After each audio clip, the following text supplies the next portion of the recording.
Bueno, gente, vamos a hablar de la teoría de los riesgos, que está vinculada al primer requisito de la indemnización de perjuicios, que es que el incumplimiento de la obligación sea imputable al deudor. Respecto de los otros requisitos de la indemnización de perjuicios, que son que el deudor se constituye en mora y que la ejecución haya ocasionado perjuicio al acreedor, los veremos en otro video. Este va a ser relativamente corto porque vamos a ver los aspectos más centrales y cruciales de la teoría de los riesgos. Ahora, los temas en que puede caber la teoría de los riesgos son los siguientes.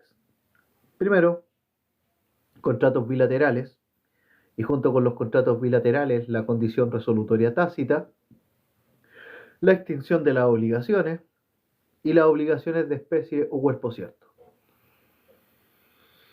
Estos son los temas en que puede caber la teoría de los riesgos. Contratos bilaterales, condición resolutoria tácita, extinción de las obligaciones y obligaciones de especie o cuerpo cierto. En el caso de la especie o cuerpo cierto, esto se trata más bien de una obligación de especie o cuerpo cierto. Aquí una de las partes no puede cumplir su obligación, pero está por esta imposibilidad. Ojo, pero esta imposibilidad no es atribuible al deudor. En un caso de especie o cuerpo cierto, de obligación de especie o cuerpo cierto, una de las partes no puede cumplir su obligación, pero esta imposibilidad no es atribuible al deudor. La teoría de los riesgos viene a responder: ¿qué pasa con la obligación? ¿Se extingue? ¿Debe cumplirse? Aquí les voy a sacar un ejemplo un poco random, así que por favor, los que son laicistas y odian la religión, no se enojen, ya, por favor. Moisés y Jesucristo celebran un contrato de compraventa de uno de los rollos del Mar Muerto. Moisés pide revisarlos antes de entregarlos, pese a que ya se perfeccionó el contrato. Pero en esta revisión que se hace, la casa de Moisés se incendia y se quema todo, incluso los rollos del Mar Muerto. Pero este incendio, esto es suponiendo que el incendio no es imputable a Moisés, porque claro, nadie va a querer incendiar su propia casa. El derecho romano y el Código Civil chileno vienen a responder esta pregunta y relacionan esta institución con la compraventa. La compraventa requiere título y modo. El título es el contrato y el modo es la tradición. Ojo con eso y tengan presente el ejemplo que acabamos de ver. Hay dos soluciones al caso anteriormente presentado, el de los rollos del Mar Muerto que comercian estos dos individuos. Si la responsabilidad es del acreedor, la obligación se extingue y Jesucristo pierde su plata. Si la responsabilidad es del deudor, el deudor aquí ya es Moisés, por lo tanto debe restituirle a Jesucristo el dinero. Estas son las dos situaciones en las que se da la teoría de los riesgos. Si la responsabilidad es del acreedor, la obligación se extingue y la persona que compró pierde su plata. Pero si la responsabilidad es del deudor, el deudor debe restituirle al comprador su dinero. La teoría de los riesgos. Hola Seba, ¿qué tal? Muchas gracias por apoyar este live. La teoría de los riesgos tiene una evolución histórica que es importante señalar y tener presente. Para variar, la teoría de los riesgos nace en Roma, res perit domino. Se circunscribía solo a la compraventa. Se circunscribía solo a la compraventa. Y ojo, aquí el riesgo era del comprador. El riesgo era del comprador. La compraventa, aquí las partes eran el emptio y el venditio. El comprador primero compra y después se le entrega la cosa. Aquí acuérdense del aforismo res perit domino. El derecho civil francés, o el Código Civil francés, aplica la res perit domino. Aquí el riesgo es del acreedor. El riesgo es del acreedor. En el siglo XX, Chile solo aplica en Chile solo aplica ya en el siglo XX esta teoría de los riesgos a las obligaciones de dar una especie o cuerpo cierto. Ojo, no se cierra a la compraventa la teoría de los riesgos en Chile. sino a otras instituciones también, así como la obligación de entregar una especie o cuerpo cierto o contratos bilaterales. En Chile, la teoría de los riesgos no se cierra a la compraventa, sino que abarca otras instituciones, como la obligación de entregar una especie o cuerpo cierto o contratos bilaterales. ¿Cuál es la solución que da nuestra doctrina? La solución que da nuestra doctrina es la siguiente. Por regla general, el riesgo es del deudor, cuya prestación se hace imposible. La regla general es que el riesgo lo asume el deudor, cuya prestación se hace imposible. Esta es la tendencia moderna. El riesgo, ¿qué se entiende por riesgo? El riesgo es la posibilidad de un evento futuro dañino. El riesgo es la posibilidad de un evento futuro dañino en este contexto. La RAE define el riesgo como una contingencia o proximidad de un daño. La RAE define el riesgo como una contingencia o proximidad de daño. Contingencia o proximidad de daño.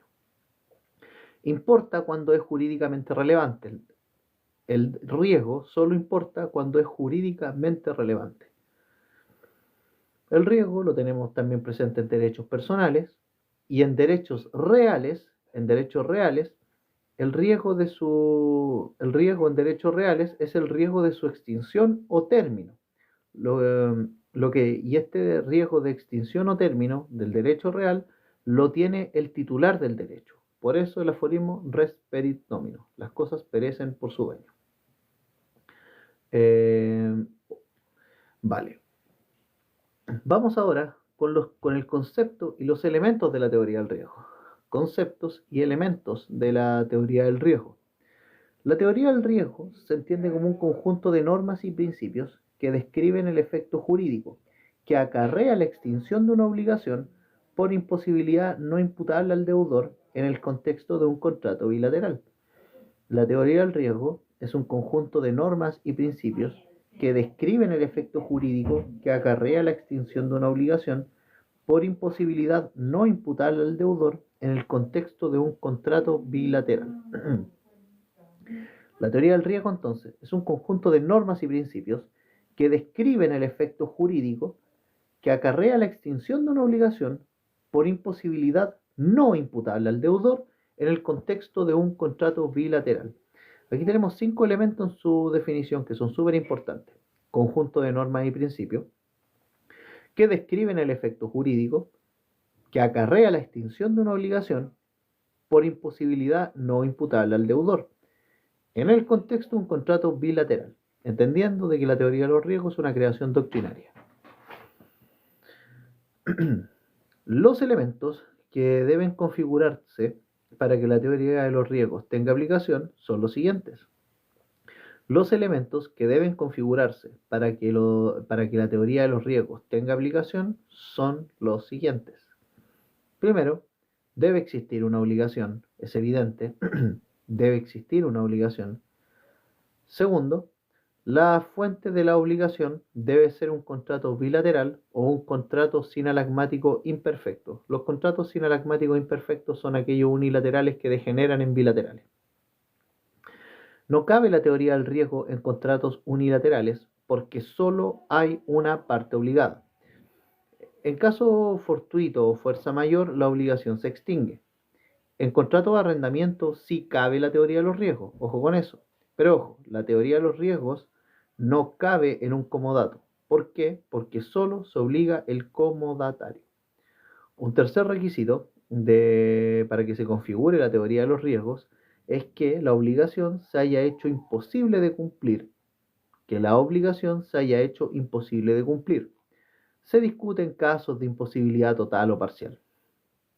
Y un cuarto requisito que tenemos acá es que la imposibilidad se deba a una causa no imputable al deudor. Que la imposibilidad se deba a una causa no imputable al deudor. Aquí tenemos el caso fortuito o fuerza mayor, que solo es imputable la imposibilidad que tenga como antecedente culpa o dolo. Entonces, los requisitos para que pueda configurarse la teoría de los riesgos son, primero, la existencia de una obligación. Segundo, Que la fuente de la obligación sea un contrato bilateral o sinalagmático imperfecto. Que la fuente de la obligación sea un contrato bilateral o sinalagmático imperfecto. Y aquí no cabe la teoría del riesgo en contratos unilaterales porque solo hay una parte obligada. El caso fortuito o fuerza mayor, en caso de caso fortuito o fuerza mayor, la obligación se extingue y en los contratos de arrendamiento sí cabe esta teoría. Ahora, refirámonos a los contratos sinalagmáticos imperfectos, que son contratos que nacen como unilaterales, pero después degeneran en bilaterales, o sea que se generan obligaciones de ambas partes. Un ejemplo es la indemnización de perjuicios. O sea, claro, está vinculado con eso, mejor dicho. No es que la indemnización de perjuicios sea un contrato, sino que se generan obligaciones para ambas partes cuando originalmente solo una estaba obligada. Otro requisito para que se configure la teoría de los riesgos es que la obligación se haya hecho imposible de cumplir. Que la obligación se haya hecho imposible de cumplir. Aquí se discute en casos de imposibilidad total o parcial. Y el último requisito para que se configure la teoría de los riesgos es que la imposibilidad se debe de ver, o de que la imposibilidad se deba a una causa no imputable al deudor. Que la imposibilidad se deba a una causa no imputable al deudor, sea por caso fortuito o fuerza mayor. Solo es imputable la imposibilidad que tenga como antecedente culpa o dolo. Solo es imputable la imposibilidad que tenga como antecedente culpa o dolo. Bien, vamos ahora a mencionar las soluciones al problema en caso de contratos bilaterales. Soluciones al problema en caso de contratos bilaterales cuando la obligación se hace imposible de cumplir por caso fortuito o fuerza mayor. Soluciones al problema en caso de contratos bilaterales cuando la obligación se hace imposible de cumplir por caso fortuito o fuerza mayor. Aquí tenemos que distinguir dos situaciones. Primero, que el deudor queda liberado. Se extingue la obligación, porque a lo imposible nadie está obligado. Pero también la otra situación es, ¿qué pasa con la obligación de la contraparte, del acreedor? ¿Qué pasa con la obligación de la contraparte, del acreedor? Bueno, aquí hay dos posibilidades que tenemos que subdistinguirlas. Primero, el riesgo del deudor y el riesgo del acreedor. Respecto al riesgo del acreedor, aquí podemos ocupar el aforismo res perit debitori. Res perit debitori. Cuando se encuentra obligado a cumplir su propia obligación, el acreedor, aun cuando la del deudor se haya extinto por fuerza mayor o caso fortuito, aquí hay riesgo del acreedor. Hay riesgo del acreedor entonces cuando se encuentra obligado a cumplir su propia obligación, aun cuando la del deudor se haya extinto por fuerza mayor o caso fortuito. Si se cumplió, no hay derecho a reclamo. Ahora, tenemos la otra posibilidad, que es el riesgo del deudor. El riesgo del deudor, que es el res perit debitori. No, el riesgo del deudor, ¿qué quiere decir el riesgo del deudor? Que el deudor no puede exigir al acreedor el cumplimiento de la obligación correlativa. El deudor no puede exigir al acreedor el cumplimiento de la obligación correlativa. La obligación se extingue. El acreedor puede solicitar la restitución de lo pagado si la obligación se hizo imposible de cumplir. El acreedor puede solicitar la restitución de lo pagado si la obligación se hizo imposible de cumplir.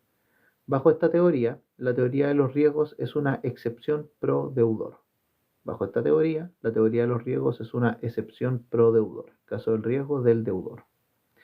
Los códigos modernos se inclinan a esta postura por razones de justicia y equidad, la del riesgo del deudor, que es que el deudor no puede exigir al acreedor el cumplimiento de la obligación correlativa. La obligación se extingue y el acreedor no puede solicitar la restitución de lo pagado si la obligación se hizo imposible de cumplir. Bajo esta teoría, la teoría del riesgo es una excepción pro deudor. Aquí esta es a la que se inclinan los códigos modernos. Vamos ahora a hablar de lo que importa, que es la teoría del riesgo en el Código Civil chileno. La teoría del riesgo en el Código Civil chileno. ¿Qué dice el Código Civil chileno respecto a la teoría del riesgo? Bueno, está mayor presente en obligaciones de dar. Está presente en obligaciones de dar un objeto o cuerpo cierto.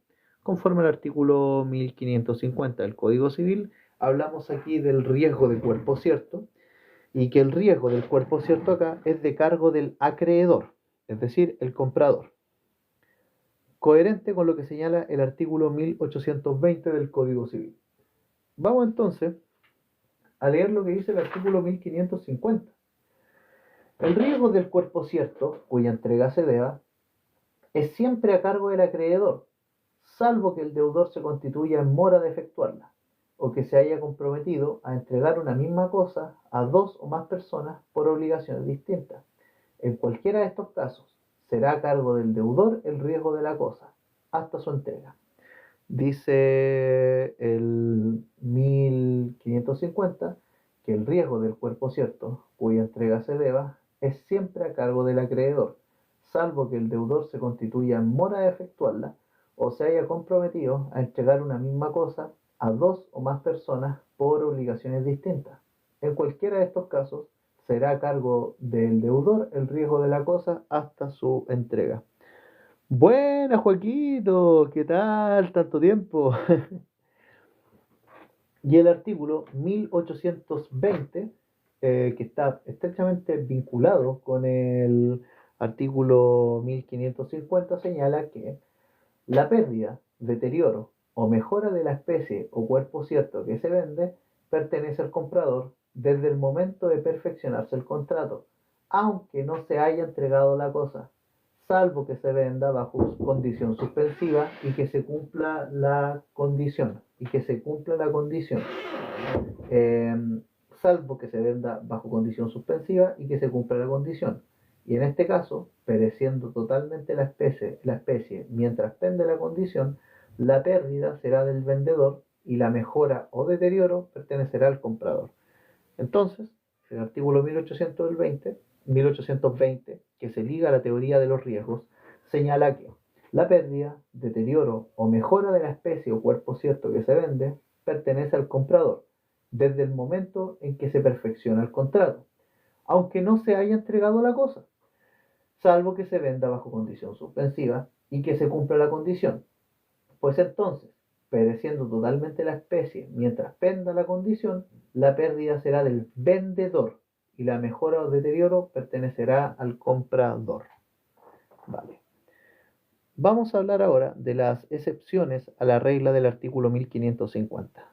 Excepciones a la regla del artículo 1550. Aquí hablaremos del riesgo cuando el riesgo es del deudor. Cuando el riesgo es del deudor. Se da en estos casos. Cuando el deudor se constituye en mora de entregar la especie o cuerpo cierto, según el artículo 1550, cuando el deudor se constituye en mora de entregar la especie o cuerpo cierto, o que el deudor se comprometa a entregar una misma cosa a dos o más personas por obligaciones distintas. Que el deudor se comprometa a entregar una misma cosa a dos o más personas por obligaciones distintas. Entonces, en estos casos, que son cuando el deudor se constituye en mora de entregar la especie o cuerpo cierto, o que el deudor se comprometa a entregar una misma cosa a dos o más personas por obligaciones distintas, aquí en estos casos el riesgo es del deudor. Ahora, también hay excepciones, otras excepciones que se señalan, es que cuando las partes así lo estipulan, la responsabilidad podrá ser de cargo del deudor. Cuando las partes así lo estipulan, la responsabilidad podrá ser de cargo del deudor. También hay casos donde la ley establece lo contrario. Hay casos donde la ley establece lo contrario. Por ejemplo, contratos de arrendamiento, señalado en el artículo 1950 número 1 del Código Civil, donde el contrato expira por destrucción de la cosa arrendada, o la compraventa bajo condición suspensiva que ya señalamos en el artículo 1820. Vamos entonces con el riesgo en las obligaciones de género. Vamos con el riesgo en las obligaciones de género. El riesgo en las obligaciones de género. Bueno, el Código Civil no dice nada expreso, hay que dejarlo claro. pero el género no perece. El género no perece. Aunque el profesor Pinochet discute esto, pero el género no perece. No habría imposibilidad de incumplimiento. No habría imposibilidad de incumplimiento. Y el riesgo es de cargo del deudor. En el caso de las obligaciones de género, el riesgo es de cargo del deudor. No hay imposibilidad de cumplimiento, el género no perece y bueno, el código tampoco dice algo expreso. Ahora, hablemos del riesgo en obligaciones de hacer y no hacer. El riesgo en obligaciones de hacer y no hacer. Se discute si procede o no. No hay norma al respecto. Ojo con eso, se discute. Hay una primera postura que señala que por analogía se aplica el 1550 y otra postura que señala que el 1550 cuenta con muchas excepciones, por lo que no hay una regla general clara. La doctrina mayoritaria se inclina en que el riesgo es del deudor cuya prestación se ha hecho imposible. La doctrina mayoritaria señala que el riesgo es del deudor cuya prestación se ha hecho imposible. El acreedor no debe pagar nada y si paga, puede repetir lo pagado. En la doctrina mayoritaria, entonces, respecto a las obligaciones de hacer y no hacer, respecto al riesgo en las obligaciones de hacer o no hacer, aquí señala que el riesgo es del deudor cuya prestación se ha hecho imposible. El acreedor no debe pagar nada y si paga, puede repetir lo pagado.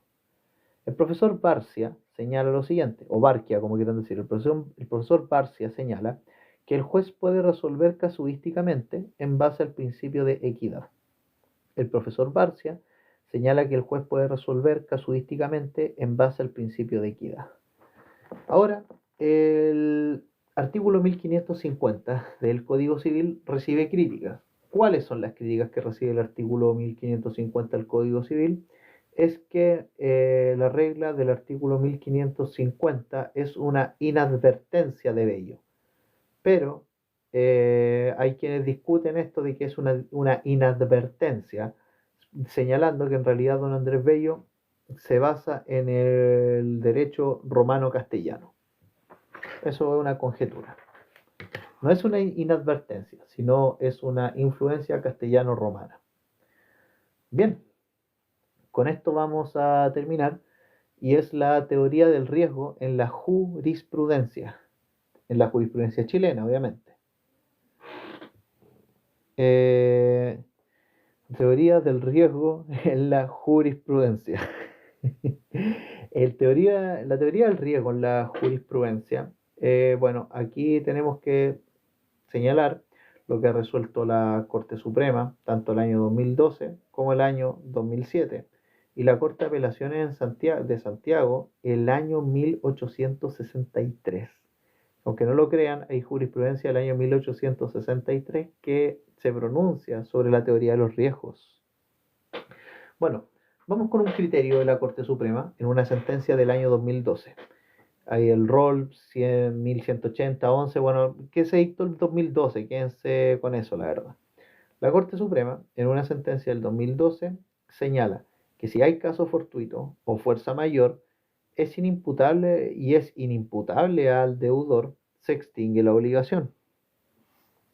Si respecto a la teoría de los riesgos, entonces, la Corte Suprema, en una resolución del año 2012, señala de que si hay caso fortuito o fuerza mayor inimputable al deudor, se extingue la obligación. Respecto a lo que señala la Corte de Apelaciones de Santiago, en su sentencia del año 1863, cáchense, en esta época todavía no entraba a regir el Código Penal actual, y recién el Código Civil no llevaba ni una década vigente. Bueno, la Corte de Apelación de Santiago, el año 1863, distingue en lo siguiente. Distingue entre obligaciones de especie o cuerpo cierto y de género. La Corte de Apelaciones de Santiago distingue el año 1863 entre obligaciones de especie o cuerpo cierto y de género. En las obligaciones de género, la pérdida de la cosa que se debe no extingue la obligación. En las obligaciones de género, la pérdida de la cosa que se debe no extingue la obligación. Y en las obligaciones de especie o cuerpo cierto, el riesgo es siempre del acreedor. En las obligaciones de especie o cuerpo cierto, el riesgo es siempre del acreedor. Esto es lo que dijo la Corte de Apelaciones de Santiago el año 1863. Y una última sentencia bastante interesante es la de la Corte Suprema el año 2007. El año 2007 la Corte Suprema señaló que el riesgo es del acreedor a propósito de la entrega de unas motos de agua. Pero quédense con eso, que acá tanto la Corte Suprema el año 2007 como la Corte de Apelaciones de Santiago el año 1863 señalan que en caso de una obligación de especie o cuerpo cierto, el riesgo será del acreedor. Para finalizar, señalar que Europa avanza hacia sistemas de exoneración y liberación de indemnización de perjuicios, más no de liberación del cumplimiento de la obligación. Pero esta cuestión no tiene fuerza vinculante. Nosotros no somos colonia europea, aunque a algunas personas les gustaría. Pero bueno, eso chicos, sería relativo a la teoría de la imprevisión. Vamos a continuar ahora en un ratito más con los otros requisitos de la indemnización de perjuicios, que son que el deudor se constituya en mora, y que la inejecución de la obligación haya causado perjuicio al acreedor. Que la inejecución haya causado perjuicio al acreedor. Eso, gente, que estén muy bien. Hasta luego, Katy. Gracias por apoyar el live. Chao, chao.